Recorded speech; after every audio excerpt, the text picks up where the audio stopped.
Yeshia Yamamu nyina mu ache ema mu atrase biem efamra Sompa 93.1 Kumase Brekwana wote yenka wosunwane ehwo eye Sompa 98.9 ensem na yeba beka no etwa fo se be yade hye wo potam ho ahafo mantamu ebunu mantamu ene bunu apoye mantamu wonum nyina ebenya kase ebo yebekenkan bi etie ewa asopam ene eye memenda eye February bosomeda etoso 9 ewo mfimpiemienu ene aduonum yensemo ensemo ahudu akwa atwikwa abreman ena yatisa ede agu krata so sonefo asane mu a ena nopai ohene yire maame akua yeboa esia maame ni menu aba akua boachewa asempa etia ya jebra yede baba so mo sa nopa no si abram kase ebo ansam ne doso na de obeti bia wo mu ene se so afọ ya wono ehwe ya hensem ene eye regions so wade ababa to dwasa ne dwumadi nyina no eyade a wade akwa awieye Bank of Ghana mpanyifo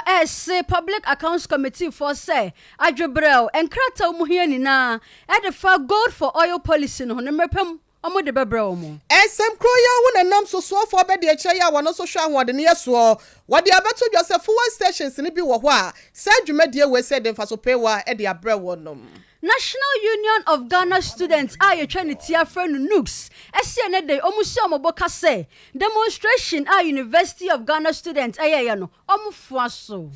Panyi bi pa wono waben e wo abefo kwan akwofo bi fa so e de bokro no brekro na bambo ho sensem so no wahye akwadale wom wode atodwasa bokko sensem a ekoso no epanyifo nyina ekọ adwenkrom a ebetimi akọ awieye yede etiefo ebekọ go so eho ena omanhene a wo honom ede kase sunku bi akwama etu ahene ene asi ahene a omo MPP amanyoko nim se emrepemu no omohwe no monya de se ebusia ensem ni afoforo ne na no pa yede baba so mo sa no pa no si abrem kase bokai sa wote yenka e wo Sompa 93.1 ene Sompa 98.9 so nyan ni kumase no obesa hwe live asetie yen e wo Facebook e Sompa TV Ghana anase Sompa 93.1 YouTube no e Sompa TV ebusia for yen hwe na yen twa ye homra na ensem no nchechiremu ne baba mu ne nyina no yentime enfama mo Sompa 93.1 Ebusia fe yen hye kase bono ase enfa emamo na enroda en ababeto dwasa wo de wani kiremu ewo memu asieye ya wonom hwe ehensem ena afe eye ensafo ahodo ne dwumadi anyina so no yewura ebenenza kwadwokum ya wono enetua ano no wade krata babonten se bema beye bi wa mama ye nyina da ne dwumadi ya aban yi ba ye wade hye ne nsasa wonhwe se beya eniama ahodo nyina ne nsankaye nyina betimi akoso ewo sa aseye ho no waye bi wade ne nyina egu oya sabre kwadie enya de no dwumadi no obeto aso biem ensemi efra bankesie mu ena ebeto odwa enrada ya enchiremu ne chirama panyi na dodanko akufo adonso no wasomu ya wokyerese wono so ne resignation letter ya wode aba no enya ade a wobetwe ne nsa akọ ekyerese bia won sokrata nim na moni yonsem ena wode ma panyi ne se waba be ya bi nanso no asamba ko ya twetwe aso amanfo tutu ne srane abasa ebisa bisa ho kosa no eni se nyambia no ede na kwate bayira ho memu amana amokese ya panyi atrekrata tententen ede abasa wagya ne dwumadie no wobi na ya ne bone ewo aban mu anase bia di brebi eno no so pese okopre efa eye amanyokuo no wonom so eniama hodo a ekoso ne dwumadi ahodo no so ntia enam so wode se aginasie we sei aba na so ne nyinam emeto odwane nte no de aba ena yeka wapanyi ebenenza kwadwokum so afo ya no ono etua ahensie ene eye esuma hodo dwumadi ne nyina no ewo memo no wose ne dwumadi nyina no wode abawie na yabubu nkonta na kyerese na nse yeda no wohwemu a ebeye se asoafo miensa ena bosumi mienu nie wonom dwumadie wode egu efomekua yento aso na etiefo nte yenkan Yetwa kase ne so dia na Bank of Ghana panyifo akopiemu ewo Public Accounts Committee na ihwemu no ekoso no na committee foi ebisa Bank of Ghana say oh Musemo ya gold for oil policy na nanu ya makwaje 40,000 metric tons fan go asem na making enkrata ben ene di adanse anokwa makwaje sa eniomai ena first deputy governor edema Bank of Ghana Yera Maxwell opoku aferi ode sansem we atudwa Honorable Honorable Chair, I do not have the full details of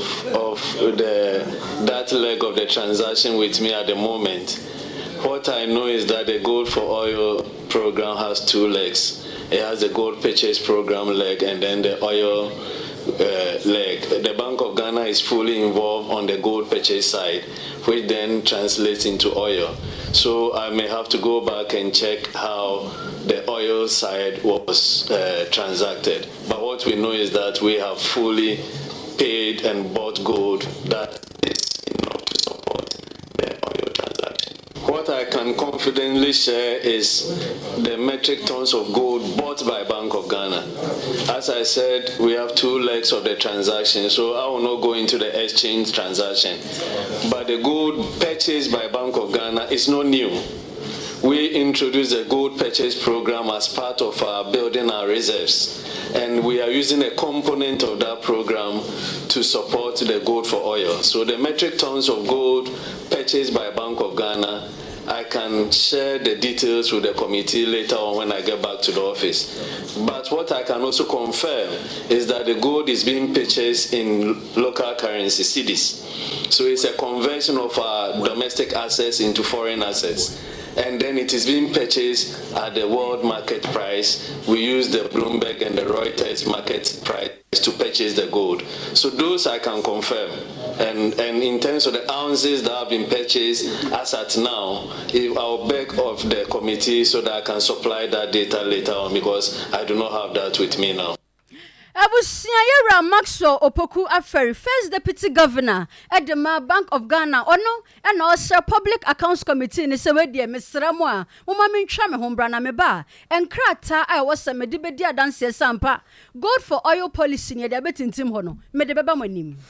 yantu nsam na so emfa emmamo gold for oil deal ya aban no ekoye yesebe ya Ghana for so no kakra ye wo eni sika kokko no ye betimi ede akwa ma no ne fam go hu nsam a etoda bia na aka kire so wo mayimo ama huhia ato o my Ghana de hye no aban no etimi anya bia buso ama ye ho etimi ahehia yen na first consignment no aba ya 40,000 metric tons ya de a ena no juada general boso me da etoso edunsia no ene bedru o mayimo na no ena enam so ahonde ni aso ye ho soafo be de kire ya wono etia no ye onmonyafo Andrew Ejapa Mercy panyi eden samatudwa ena wo chese ba eba no eba beboa sebe ya Ghana fo so no ye ho ebetimi ahenha yen na ensempi ena ode to aso wa bra no ne kase efo ye no ewo Sompa etwetwe nkomo sei competitors wo pre ho dama hawo no na policy we ye fio a oboboa ma pressure wo dollar do da no obobofom so that impact no zande we sure that very much aware there yen petrol prices at no pumps price no is determined by two variables the price of the product for international market no yen exchange rate our ekroma it is a to me bring stability be ana reduce rate of exchange rate depreciation na OMCs no ana BDCs no want to move forward price on petrol $1 to 16 cedis. When the dollar is 11, Sunday we're pricing that way so that market in that dollar and we do 15 and 16 now one back out. But say to me, you problem if you are now or you are sure the Bank of Ghana more rate at every point be our then they will not be selling it at 16, maybe about on the 11 and at 12, so that the $4 differential itself becomes a saving for the Ghanaian consumer at the pump. It's an excellent one. Now you then go fully especially in the politics now what come Ghana for when you want to see be there sabi gold kutu bi she baby Ghana for you gold ban waka fa the kajo laba na wan kwan there basa meanwhile though I mean now in the Ghana ha as a country yet to gold wa ha Vampara and I can see any gold osande young gold ni na no yazama companies are wotu and royalties no any taxes gold nankasa bi your companies no wotu na wodo kokotan nti Ghana yenyi bi Kufuado Nation Park 21 Vice President Baumia Chi gold purchase program at the time na Ghana yen gold they win 8 kilograms 8 kilograms so Bank of Ghana yen program gold purchase program and them you can say you 229,000 ounces of gold but no what do you go for your program no or you gold and for export regularly na ban us na mbrano na nkon they exercise right of first refusal zimbom no yen ton wa ha then the Bank of Ghana will externalize that program. Awodene asia ye no soafo be de eche ya wotua no breko na wode wani chem wapo ye mantam a second dia batoso mpesua so wono na jamu sem na hyebedwane ede ma de hye wo ho won monyafo Andrew Ejapa Mesa ene ekotie no yi abusuafo wani kopie mu ewo University of Ghana eho ena asuafo mu suaponi mu omayo ye kire de mu oden ono mu su ede from management say oh omoda sorry ya to omo fees mu 40% ohomo chichemu aduanan boni be na omo yeye e ma sa kwan we so e ma ye twe ben National Union of Ghana Students General Secretary opon checheku ye penchemu nti ya toto na no kakra ensemu no de tudwa Wumsa nye na yesese ana yedigu akwam de memom emu sira bi ana mu ntachi bi e wo se nso eta wo mochi bi ayeta wo mochi wo sene ene wo sifaye no so de tiene se wo se entumu bi ana eba university addition so fees and charges no the different fees and charges act of parliament it's say o san kan tumu bi e be free school fees no ababiano e free parliament ena eba afi de eba e no parliament say school bi antu fees by 15% into wama percentage we suapon na person to fees no ntimi contra memum ye University of Ghana in particular one fees no dey abane bebre ade a any 15% increment no so eno ena ama asuafo a wo school ene yenso a ye wona no bi so no ya koso say ye bebo hu de wo ne ama mansan nyina hu say University of Ghana kwan a wo de school for nam so ewo fees insensem no enya ade atwayi na yenso ye bonyo sesi ade yen de yaka say ekwan bia enamra kwan so a ye betumi afa e dia make sure say yen asuafo no so won free school no because of school fees no yenso ye befa so and senior emra no so se o mamba bia wo kwan say bi wo ho na na aging na wa ya de afa akwani asanye demonstration anaso ye kire nso eka ho enti we ye de edikan kra ye na so we ye de edikan a esukuu fo nso ya tinta sukuu kwa ato fom kwa etire no nso no ye ntena ho sa akwa enhwe se ya tinta sukuu ko we fi yen ye Nemo ye de enkebe enka nipemu a de enkebe penisen ka university ne be hye oye kire yi so na nko hu ye kire aba no enko ya asem papa na nka watena won to so and make sure say nka de wo so de yi otu no de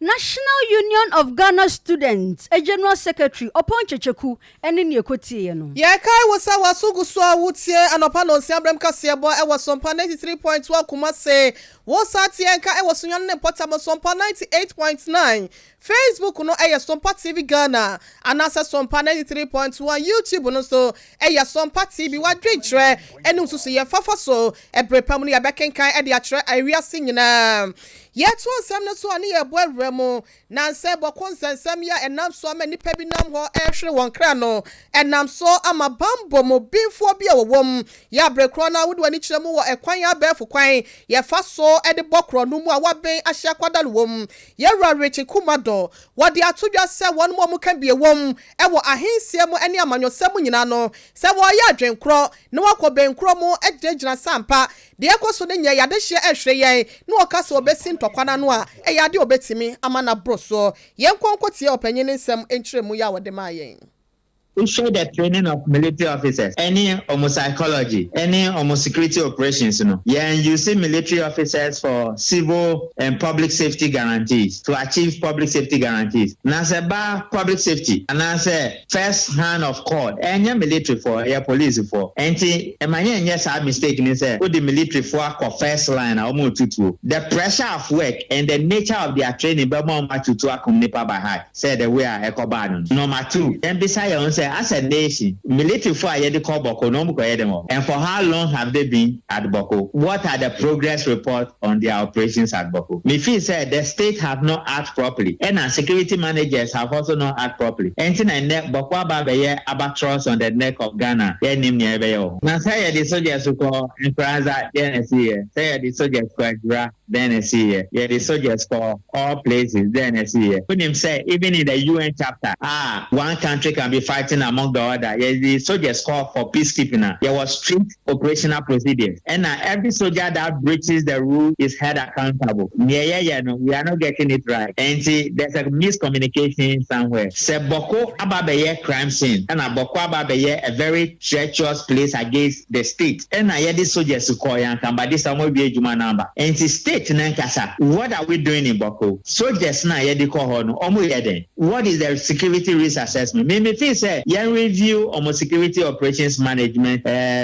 authorities. Then bisa some of the security risk assessment questions are Boko and what has been the solutions we provide. Yet nyama 3 way etimi bua ma resolve Boko issues as quickly as possible. Adena answer from beginning yes Boko your chieftaincy issue. Number 2, otutona okum nepa. It has nothing to do with traditional issue. A pure criminal issue. Yet to me cancer be to work Mansia Communipa na yesi mention for the country of Zomoyesa. No way. It is not done. And see, once you don't punish people, crime will continue to go up. Now a soldiers need to a civilians need to start on a 2 year a very criminal offense, particularly when you kill somebody. And see, whether it's the soldiers or the civilians, let's find out what happened and let's begin to take action. So arrest them, get them arrested because they are culprits or they are accomplices in the killings at Boko. You know, so get them arrested. The mistake any say you put in politics there because with the politics for shame and NDC MPP, you divide the people on political line, you won't get solution. So that is what you must always avoid. Now, it said the other day, I see Mama Yariga issue statement. Say your name now the politics are called Sheboko. A bit divided profano between NDC and MPP, you won't get the result. But say there are people all over the world who are sponsoring it. Let's get them arrested and make sure there's peace in Boko. Ebusiafo panyin ya wakasa ye eye Ora Richard Kumado wano wa ben e wo bambo ho sensem ni abefo kwan na ebinom efa so e de bokro no ho afeyentu fa enkogo so omahene a wo ho eye nana akwasi bosompra ono e na odikan na emra yewura kwadwo alanchamatin kopemu onanim esre ne senke be ya onta na chipa wa mra ye boaboa ye ho se ebekwa kwoto aba ewo afe 2024 yimu na dia nana kwasi bosompra odikwanti mika kire na ne se oh Alan delegate ana mesra mo se samu boa mo ho na mre no so a omobeto ma mo esa ne se metie wo kase ebo no edidi atem enim basabasa ye ensunim ya twene nsem ni bi egu ahoma ne so ye nkotie bi mra nti MPP madehye wa ha mo kan se delegate for omo eto aba se de o kan no omo hwe ba bia abeduru biara ebia na amafo ya yewo omo obia 2020 ya na bia no omo niwa oyo obia niu ana onye so obia niu se wa judin kwa ba bia do betu biara no oyiro ho ebo adwuma na nso so ni nyina achi no na asafo a ye di bie Bank of Ghana pono no nyo na ne kura wo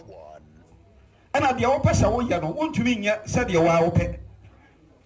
se de wo ye bia mrade da ho ana wo wie nyina so a ebekwa kwa wie aso ye kase nti se wo se kwadwo na akone ase ye mfade na betuma ye nti ade bi wo ho a ohu se ewo mu anka betuma ye na nso nam se wonya nya ki kase no nkura ye no wontumi nya de wo pe planting for food go so ne be lunch no na do ba me ka kire ni say me ka se na me nkwara abrem 1974 Ghana goes all right go so ne be lunch no na mo P4 na me maboko la teme nana ekura afra teme nana nanim nso yensesa go all right yensesa ne da fisi be lunch no go so ti me ka kire nana do say planting for food obonsam pro ba bi a be lunch no emu be ye dendie na nso so edin no empopa da nti mesrew eye dwumadie bia na mu oduro na nso meka se mpanyfo ededa no o ma anya adwuma na ma anso se planting for food dia ba bia be duru biara ka na o ka chechemu na danda ne ye na mo hu se wo pen so nyame ye wadom na wo ba mana ye wade edikan na ba koma ne Ghana man ne mpo yatumi di nuano bi akwa abontene nti mesrew ba bia na do ahihye na yi mu a wantumi anye no a nanka ho unim die ne senka unya ahoden a obetuma ye no emfere ho eho na nso kire de wo ba eho no obetumi aye because we are dan a otumi nya ni nyina kakra won so wadwen no nyansa ene nimdi a wonya no wiase no samre na wo so mehu na se Ghana man na se MPP kura delegate so wo mfa ma wa omo koda omo tie nnehwe nsam a wakeka kan nyina se mpo bi wo me pa man so ha na na wa sidi punum se me de bonkuma na me wa wetwe no wa hu se sabe nya de nyina gwanya nyina na ayiska kokko na me de nyame hira na hira edema ho se onyame na nkasa enka ho Gosuma hine nana akwasi bosompra odikan ne ene ekotie no okasa wie ya na yera Alan Kwadwo Chamatin ka se oh nana wonkwaso me ba ya waje me ofeso wadandan me yi nana mani so yekuo no enche na akonya kase eda ekuo no no na esesa adihwe wo ekuo no no ye kopre sa akonya no efise 2024 na Ghana fo nyina sa akoto aba ayi di obedi Ghana so na me de tudwa se samre no du a na wo de hye mapia akonya ni bi na mintimi entrankran enkase sabio me de ato afidie so nti me nana wono nkotie radio ansa na wate sa asem ti me yese me ambaba na dawoma me de abeto nanim na masra ni nsem hira na waso abompa ama me sabio bia nim se amanyo sem no ya kwantuo kase paibo ne mpanifo eni akira ne kwade ti de dikan ambanebo se nana wadawoma wodehye akonyi abeto no ubamba bekwan na makwa akopredi na media migidi se eyisi ye mame a nana wadawoma mekai gosuman na makai wasuzo ankasa minim de obetima ya na enu akire na esese ye chire mu kakra efise nyame nko na mekwa akopre akonya no semnise me nko na mekwa pre dia ana ka mi free akoi ana na ka me flag bearer because we mi say ka opai mo nko na ebetime de me akọ na so adihye no dọọso na kwapra akonya no ti de tie bia no mi free akoi ebi so baba ona so abese onsam hira na me dem say me special amount emi pa agboni hira no be soronko na mom na wada roma enam si dọọso a ye kwapra akonya ni ntino wo mo a esi hene e wo ye kuruma ye delegate no obi a kuta na dwene nim say na nanom yasi mamu nye politics igesi ye ko mo aseme mo mani wo mo nana ni wo mo fa ase ni wo mo enti mo kasa kire mo a wo mutie si ameka sai kura bebre abeja me kwan wa ha sei mo be minim emre no so a no okoto aba me no oto ama me ana se wo to ama odihye fofo anunti nana wadaroma mesrew woni wo mpanifo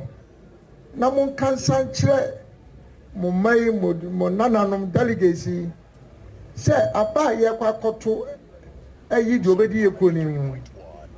sabe boni beka say it is one of the most important elections in the history of our party. Abusioni monyamfo Alan Kwadwo Chamatin ne ekotie no Yenko ensem fufro mu na yemonwre mu ewo apomden onsemo efise wo man bia betu po na gina ne naso a na wo manfo apomden so enhu hia ye papa fise wonom enhu anya den enya apomden akoye adwuma aban no enya sika enfri won chan emfa mompuntu dwuma ewo man ni mu na esanse aban ko aban ba aban bia lo beba betra adwane so no hwe na afamu de se be ya wo manfo apomden so no ehun sensem no ebewie pe ede amayen na wo afi apema henkro edioso ensiemo 1976 na mampanyin ya no wote adwaso wo mayimo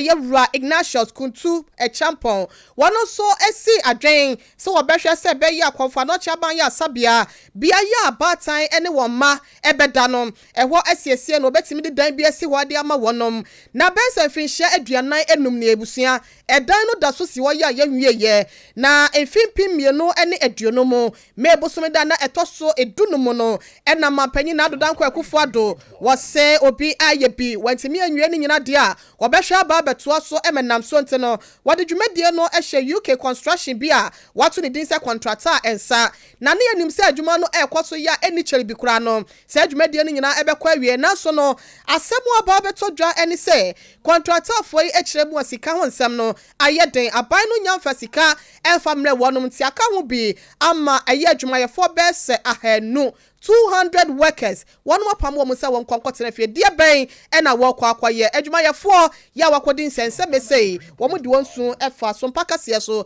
e de kire empanyimfo see yeah aye ne say aban ne besele no say ne omo di kache say scanning system no omo fe scan by aban ne besele say see ku fi pa ne de obi bia wo na before so be bedwu no wo ne dwuma bi ye ne de on de wo akoto aso ayaye ni hwe ye ne de esele no yaye ni hwe ye ne de esele no so be ma iska bantem se ne be ya enso bi nya adwuma ye ne aye yele ne ma wo fi a sie pa ka so wo ku fi sie pa na adwuma wo akopɛ kula so sanso ya asem but mama ya we say within 2 months 3 months later no msa be de e be fresh 2 months 3 months later o ya be fam ene ye de ye adwene ho se wo nti sie no sa na ye sere ye be sere aban se ne se wo musi scan hui aban nya nya ntutu ye o mes kamlantem na intimi she adwumase ono no de ye hase ne kat hase de ya bro 200 alternative blog na ewo ginche na ye isi workers ne ngum ne ebi mo off enye nyina de ba ebi mo de how de beble beba esan say oba betena fie no bia sese no ni da so bia o ba bia na se menga ne se unyanya adwuma bia wo koye nti oba betena fie ne de afina o de some weeks bi na se month bi kula be pa adwuma a wo be menga ne se we ni etua o ka bosome no ebia unyanya adwuma ni nti no be wo fie a kopem se bia wo benya adwuma no menga ne se on comment no efie so hwe no be style omonka time on be flay but omoso omo be flay se bibia toto din a on be flay omo no mo chere bibi se ska bi na ma ye ne ade se ska no ba on be flay back Ebusiofo adwumayefo besa henu ya na wonum edi omudwuma e wo contract adwuma ni mum wonum ana wonum esi kwafo anoche eye old maternity and baby unit no wonum enene wonum kase na ka wonum wie ya dan no ebefa ayaresa anasa ayarehwa empa bese ahenso aduonu 720 beds lecture halls restaurants operation theaters ene edan ahodo ya ewomu a wonum siasika semte no ebusiofo mpanyimfo so wonko tenafie bre kromu no anasa brepam no aban de sikaba wombesa afre wonum ye nto aso Opanyi kwankyerefo edema Educate Africa Institute yewura William Boadi onimdifo say watena sie hu sade afa no category A school category B school C schools ekoso ewonto aso school mu no bogus ono ahwa ehu hia de aban betumi aye ne say obehye school si mu ni na akena na ni na ayepe na asuafo wie JHS no mu choose schools a o ma adwemu anyo mu ntanta ono Sompa ntwerefo etwetwe nkomo na o kyeremu say sannioma ya ekoso wo ento aso school mu no eje mra dodo enutinkabe ya yemfa to baabi ne anya de se ne nsem no bi nie Yes, yeah, this is Yabia Basse, in Canipepemuno. Yes, crap it, category A, B, C, D, and thereabout, in Frio. Nanga, you making all our schools standard. Enti Prempe, St. Augustine, Pesco, St. Peters, any other schools are for some category A, no? Yakwa, the Ama category A, Nina, say, all the facilities, teaching and learning materials, Omubi. Yenya Womu, Naka Yanko schools no munibino. They provide Sanyamano. Yenibra also not. School be organ be a secondary school primary JHS biana e wa kan de bia enti e bo ma de kire na disua e koso nti agbafra ne kotron so we a otwa ne pepepe it is all to us wa enya afa no beka say me call A school me call B school no school na be ohia na bibia bi ho de won kran no ebi enso okuma se ebi oti abodom dodoro aso mi kro mu nkwaten eti akoba ne sa me odisia ne me mpese beka say me kon kran akọ high dan because me call category A school awofo no so ha no ho eti I think say yes scrapping that category A B C D no nanka we develop all schools in the double ma bribery and corruption so you schools Usianyera William Boadi ono ana executive director edema Educate Africa Institute eno ochemu na oka se sawo mankranso na wo great man senka ema wadwemu nya otante sane se enche bia no category A schools so B schools so C schools so ye de beto nchen ye du mankranso ani ato aso akogo so afomai e won so kwa ebebo ebusiafo ye hwe na ye fama dwenche ni bi entime efa entu aso na Blessed Sun 2 p.m. Asante Mampon and I watch us Alan Cash kebeya wonjai se wo ha de ho na wonante na te bre ne ho no fi se MPP de ya na do dan kwakufu adudu omanim no wono mediga na for hwamo penti no ya de NDC 2024 no wonom ebesa abounce back ababan mo King Joseph Sakwade was Sompa news papa Ken Sak odimafo IC manso takrazen and ono so edi free hoba Miss Gospelele kaswa and was a fantastic news happy birthday or they call ede ama bibini ba Asian Davis special aid ono edema Central Regional Minister was a law student with UCC yo yeda say ewo ho na Starboy was wo share life and clear ewo Ahafumem airport was Sompa FM kase de no size watch ya sma kwadwo space ene ono akasa ne maame dofo Madam Teresa Arthur ya wo Ahafukukum na master planner junior Kentampo was Dr. Alaji Mahmoud Bawumia wono so ene mampanya na se panya wo ba bedi eye omeyi enim